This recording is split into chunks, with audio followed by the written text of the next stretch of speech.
Bam! Mr. Tarrou.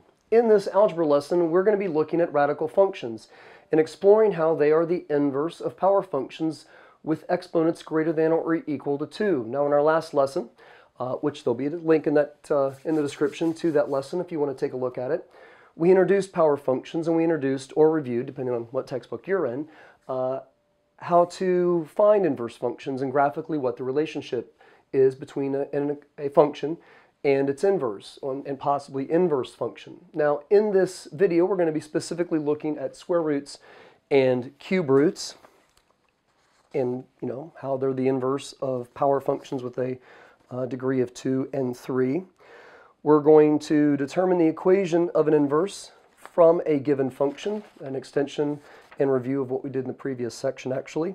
And then we're going to see how to determine if two functions which are given to us determine if those two functions are inverses of themselves. And then finally, we're going to determine the domain, range, and the x and y intercept of a square root function.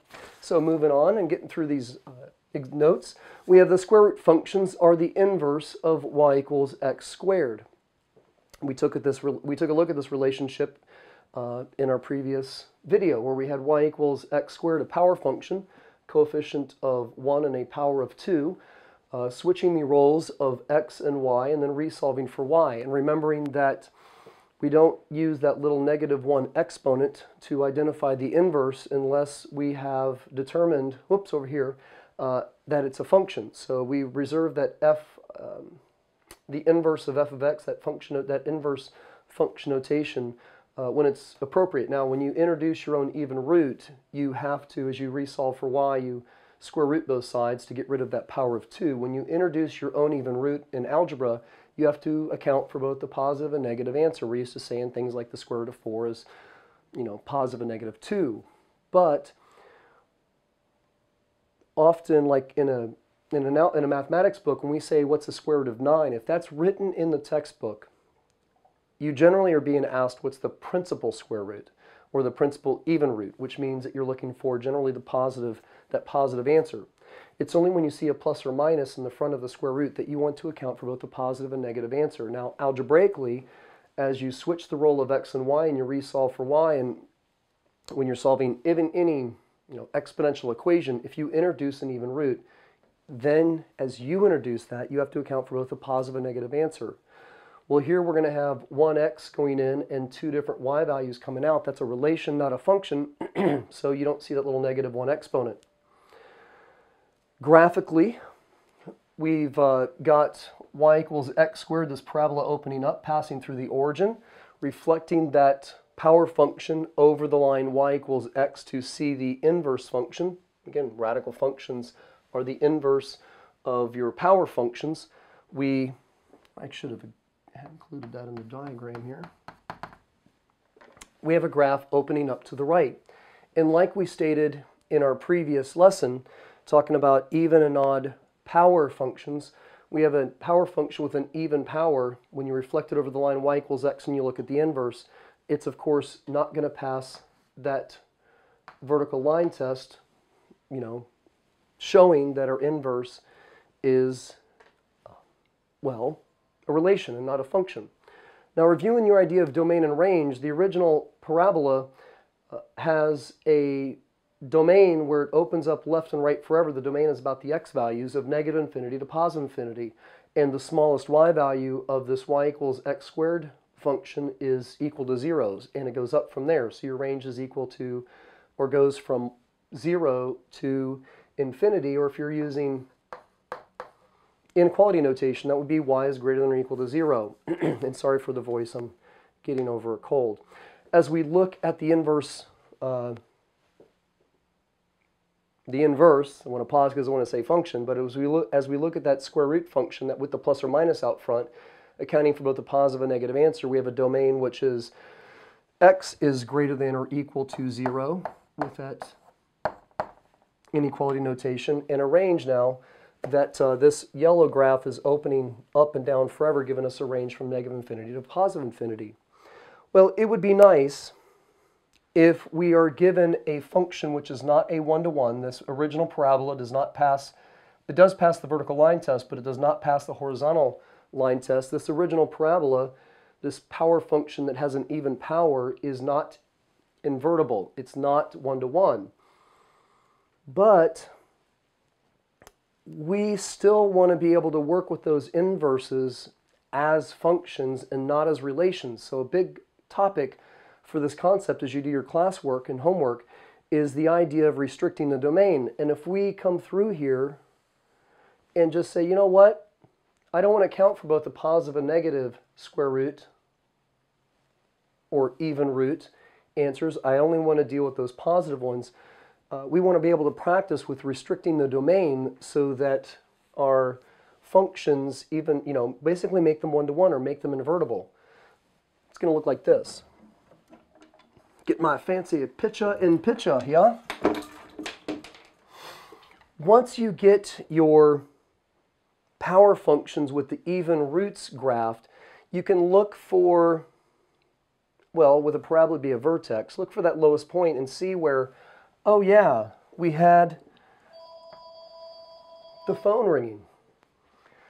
And if we find that lowest point in the graph where we can see that to the left and the right we start seeing those y values repeat, well, just take out a part of that original function and go, hey, look, now we've got, with just the right-hand side of our parabola, vertical lines only cross once. Yeah, well, I was told it was a function.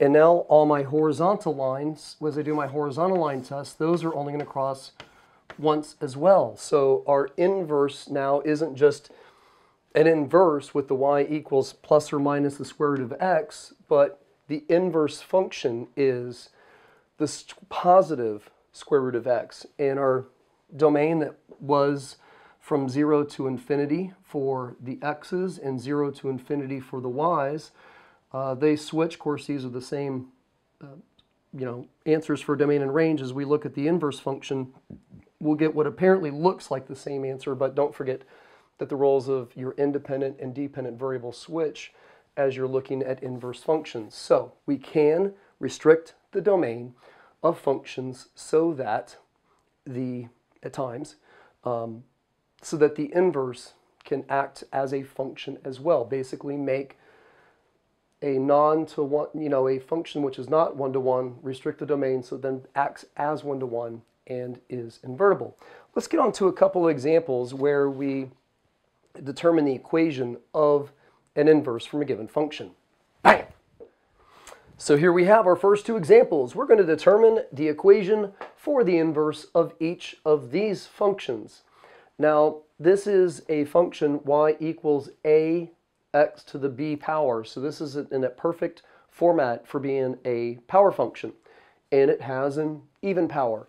Really, it's just a parabola like you saw on the previous screen with a vertical transformation, a little bit of a vertical compression. So this is not a one-to-one function. We would have to eliminate all those x values that are to the right of 0 and restrict the domain to be x is greater than or equal to 0 for this to be a one-to-one function and therefore be invertible. That's why the directions say determine the equation for each, the equation for the inverse of each function, not determine the equation of the inverse function. You have to think about, will your answer be a function or not? And you can determine that graphically and by looking at the answer, which we'll look at here in a second. And we'll look at f of x is equal to 8 times x plus 2 to the third power. Almost looks like a power function, but your base that's inside that power, in this case an odd power, that base is not a simple x, it's x plus 2. So this is close, but not exactly a power function. It's just a function. And if you expand this out, do x plus 2 times x plus 2 times x plus 2, and expand and add all those like terms, you'd find it's actually just a polynomial, which is fine. It's just that a power function is a type of a polynomial, and this does not exactly fit that format. So let's find these inverses, go through the process, and then determine if they're functions or not. That means that we're going to take the variables of x and y and swap them. So we're going to write x is equal to 2/3 y squared, because I don't really want to write function notation through this entire problem. We have a fraction. That means we can multiply both sides of the equation by 3 over 2, or we can get rid of that fraction in 2 steps by first multiplying by 3. if you maybe struggle a little bit with fractions, then we're going to undo that multiplication through division, so divide both sides by 2.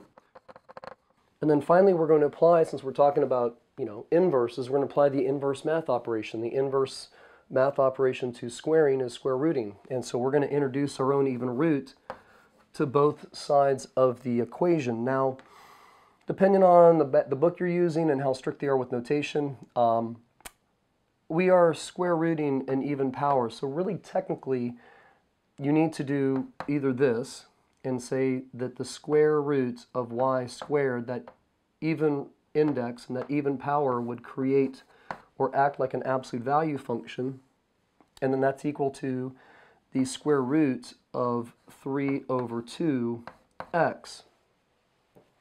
Okay. You might see this, or your teacher, like I often do in my classes, will say when you introduce your own square root, you have to account for both a positive and negative answer. And by the way, if this is throwing you off, well, let's take the square root of negative 3 squared. Now notice I wrap that negative 3 in a set of parentheses with the power of 2. Negative 3 squared is negative 3 times negative 3. Well, that's equal to the square root of positive 9, and normally, and the square root of 9 is just 3. Now, you might say the square root of 9 is positive and negative 3, which is a true statement, but when a textbook gives you a even radical, if there's no plus or minus in front of that even root, you need to account for or only consider the principal root, which is the positive one. So it's 3. See, we started with negative 3 and started with positive 3 and ended with positive 3. So that even power, even index acted as an absolute value symbol. And we make a big deal about that when we're teaching simplifying radicals, but it kind of gets lost sometimes, and I'm guilty of this as well, of just telling my kids, look, when you introduce your own even root, you need to write a plus or minus out front, because, well, if all of this is the absolute value of y, then y can be this, or y can be the negative version of this, because the absolute value of negative square root of 3 over 2x is positive square root of 3 over 2x. So we can write the absolute value symbols over here saying that we can have a positive and negative value, or we can just say we introduced our own even root to cancel out that power. We have to account for both the positive and negative answer. And look, we have a value of x, one value of x, giving us, with the positive and negative, two answers for y. So this isn't a function, it's a relation. Our inverse is a relation. And like you saw on the previous screen, this is, parabola opening up. There's only a vertical compression a little bit, so it's still passing through the origin. You could eliminate all those negative values of x and make this a one-to-one function, so that when you find its inverse, it's a function. But we're not talking about restricting the domain right now. We've got a plus or minus. Our inverse is a relation. Over here, same idea. Let's find the inverse. Let's change the role of x and y. So we're going to write y, instead of y equals, basically, x is equal to 8 times y plus 2 cubed, and just solve this for y. Divide both sides by 8. Get rid of that power of 3 by doing, the inverse of a cubing is cube rooting. Those inverse math operations cancel out. And we get the third root of 1 over 8x. Now, the cube root of 8 is 2, so I could write this as 1/2 the cube root of x is equal to y plus 2, and I'm actually not done solving for y yet. I have to subtract both sides by 2, and we get 1/2 times the cube root of x, because that was in the numerator, basically. That's x over 1, minus 2 is equal to y. So this is an inverse, but is it a function or not? A couple of things here. Why didn't I put absolute value symbols around the y plus 2 or indicate a plus or minus when I took the cube root? Well, with an odd power, you only get one answer. Kind of like we're kind of used to saying the square root of 4 is 2 and negative 2. let's look at that absolute value thing. You know, do we need, let's say, negative 2 cubed with a cube on the outside? Is that going to act like an with that odd power and odd index, is that going to act as an absolute value symbol like we saw with the even power and matching even root? Well, we'd have the cube root, or third root, of negative 2 times negative 2 times negative 2. That's going to be the cube root of negative 8. Now, if that was an even root, this would have no real solution. But since it's odd, our answer is going to be negative 2, and check it. Negative 2 times negative 2 is positive 4, times negative 2 is negative 8. So odd indexes, odd roots, will only give you one positive answer, or only one answer. Doesn't necessarily need to be positive. That means you don't need to worry about absolute value symbols or a plus minus at the left side of that index. We have an x going in here. We're going to have a third root, which is going to give us one possible solution, multiplication, one possible solution. Minus 2 gives you only one solution. So we have each value of x giving us only one value of y. This inverse is a function, and we don't need to restrict the domain of the original function to make the inverse act like that function. So maybe you don't want to take my word for it. How do we make sure that this function and this function are actually inverse functions? What's the process of testing whether two equations given to you, two functions given to you, are indeed inverses? That's coming up right now. So maybe that wasn't the easiest example as our second one, so let's check our work. You know, is the original function and what we got as an answer, 1/2 the cube root of x minus 2, are these inverse functions? Well, you can do that through compositions. So if f of g of x is equal to x and f of x is equal to x, then f and g are inverse functions. What the heck does that mean? You know, not sure how much work with compositions you've done yet. You're going to take, you know, our normal function notation is, you know, f of x is equal to something. Well, in place of where we normally see our independent variable, we have the name of another function. So with this f of g of x, we're going to take this expression, which is g, and instead of x, where that x is equal, you know, or at in the equation, we're going to put a set of parentheses, and all of this is going to go in where that one single x is. And same with the g of f of x. Not g of x, where our independent variable is x, and it is, but where x used to be, we're going to put the whole expression that represents f of x, which is the 8 parentheses x plus 2 cubed, in for this x, and then simplify. If we get x both times, it's functions. Now you also might see this function notation written like this, which I don't particularly like, but it's proper notation nonetheless. Okay, here we go. Here we go. Here we go. F of g of x. I'm going to write the function f out, and then instead of the independent variable of x, I'm going to write whatever g of x is equal to. So 8 times something plus 2 cubed. And in place of that something is going this function. Okay? Where the x used to be, excuse me, where the x used to be with this entire expression, so we have it right here, this is where the x used to be, and then plus 2 cubed. We'll simplify this and see what happens. We've got a lot of stuff going on here inside of a power of 3. This might end up being a tremendous amount of work if something really, really nice is going to occur.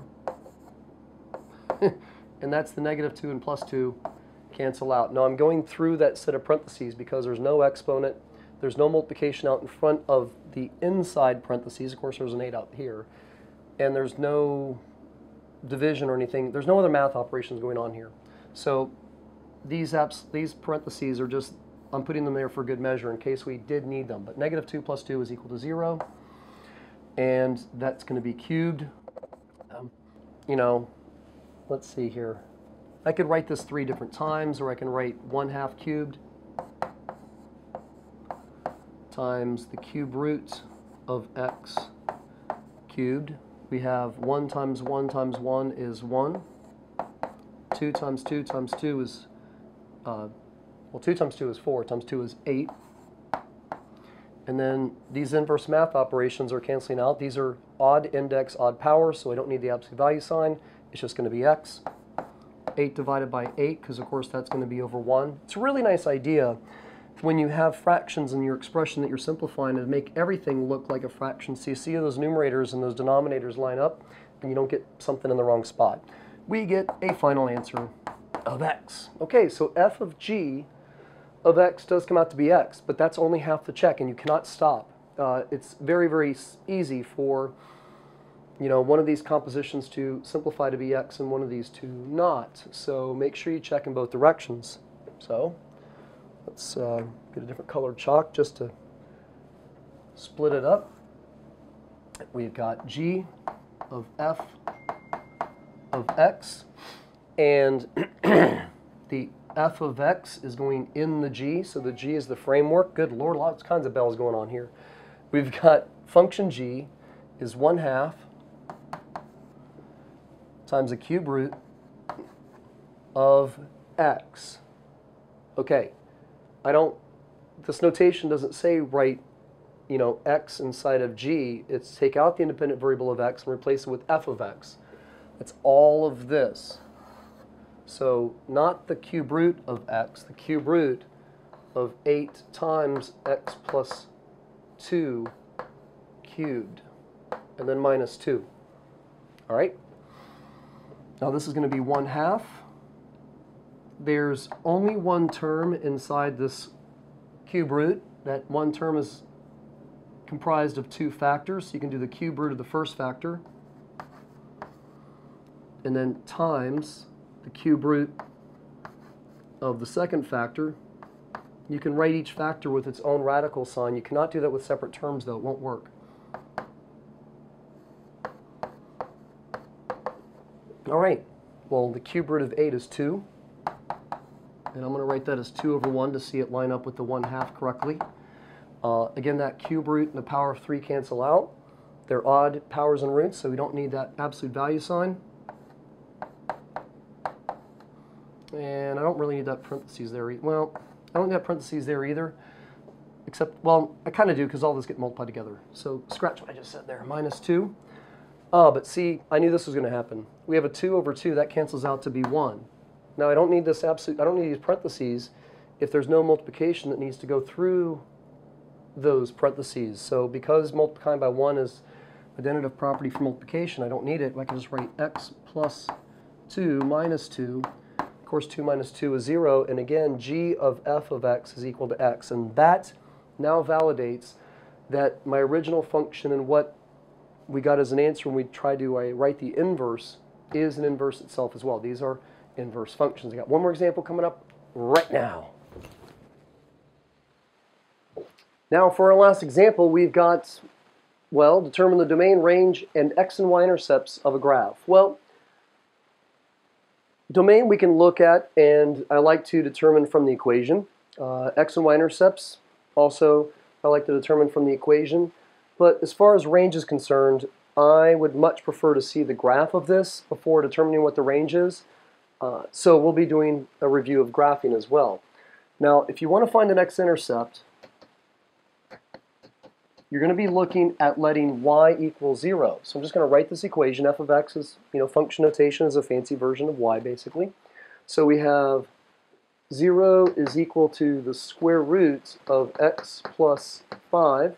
We're going to square both sides of the equation to get rid of that square root.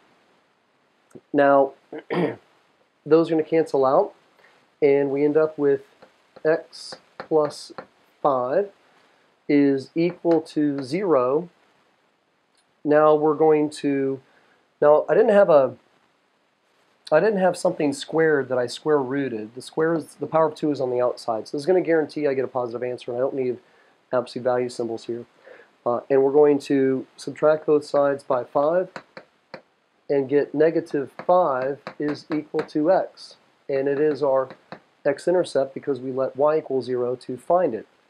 For our y-intercept, we're going to let x equals 0.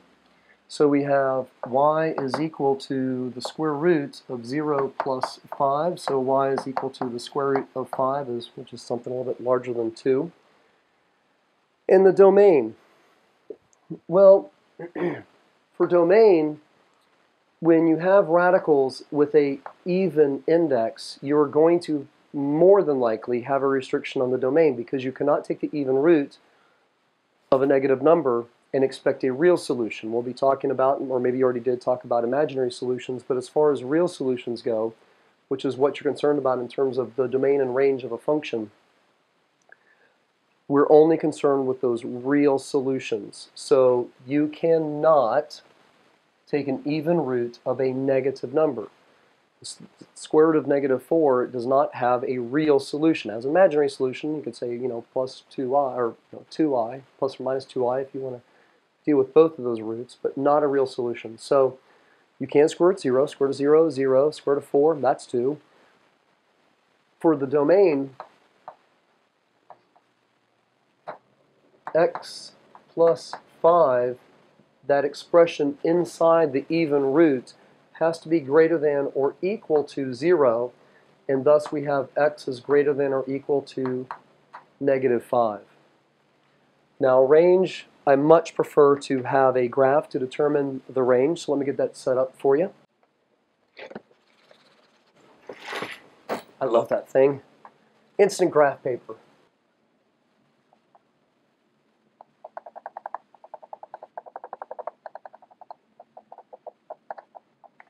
Okay, so let's see here. There's a few ways to graph this. We already know what the x-intercept is. It's equal to, let's pick a different color for the graph. We'll do blue. We know the x-intercept is -5. So 1, 2, 3, 4, 5. We know the y-intercept is the square root of 5. Now the square root of 4 is 2, so it's going to be a little bit bigger than 2. And that's only 2 points, but if you've started looking at parent functions and transformations, hopefully by now you have. I know you've done a little bit of that even in Algebra 1. So y is equal to the square root of x, is the square root of 0 is 0, the square root of 1 is 1, the square root of 4 is 2, the square root of 9 is 3. It basically looks like, well, the top half of that parabola, if you think about the inverse function of that parabola opening up. Well, here we have the square root of x plus 5. You have a plus 5 inside the math operation. And when you have addition and subtraction inside the main math operation, that's going to move the graph either left or right. And when you have a plus 5 inside of a math function, that's going to move the graph to the left 5 places. And we can see that here with the x-intercept. Instead of an x-intercept being 0, our x-intercept is -5. So this is the graph of y equals the square root, and we're only considering that principal square root, that principal radical, the positive one, of y equals the square root of x plus 5. And this is only a sketch, it may not be perfect, but we can see that not only is the domain, x has to be greater than or equal to -5, which in interval notation is going to be -5 to infinity and beyond. But the range, the smallest y value, the range is about the y values that the graph includes. Well, the graph does not go below the smallest y value included, and there's a solid dot there, because y equals 0. So our range, which is in that, the vertical movement of the graph, what does it include? That range, that's not part of the graph, but the range, the smallest y value is 0, and it's not a x or y-intercept, it's just the lowest point of the graph, and it goes up from there, and it never stops rising, even though I kind of made it look like that, which I shouldn't have. It goes up forever. So you start off at the lowest value of y, which is 0, and you go up forever to infinity and beyond, or with inequality notation, y has to be greater than or equal to 0. And that is the end of this video's last example. I'm Mr. True. Bam! Go do your homework.